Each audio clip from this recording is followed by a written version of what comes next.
Zimbabwe is set to host the Southern African Development Community Summit, or SADC Summit, on August 17th in Harare. But here's the thing, it's happening amid some pretty serious health concerns. Zimbabwe recently lost two prominent figures to what they're calling flu-like illnesses. This is causing a lot of anxiety among the people, particularly with the shadow of COVID-19 still looming large. Despite the government's dismissal of a COVID-19 resurgence, the World Health Organization has issued warnings about a potential comeback. The government is adamant that there are no active COVID-19 cases in Zimbabwe.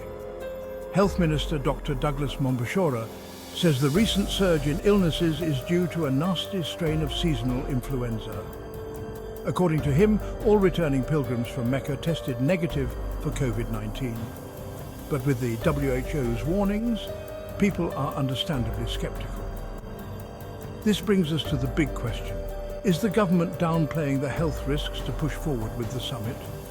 Critics argue that the resources being funneled into this event could be better used to tackle Zimbabwe's severe drought, which is affecting millions. Hosting an expensive summit while there's a drought and potential health crisis feels like a misstep to many. The timing couldn't be worse. So what's the government's stance? They are confident in their handling of the health situation.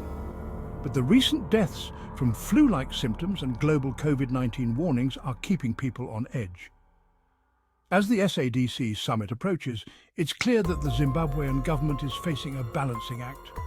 They need to reassure the public about their safety while also addressing the criticism about their priorities. So, what do you think? Is Zimbabwe ignoring health concerns for the sake of the SADC Summit? Drop your thoughts in the comments below. Until next time, stay tuned.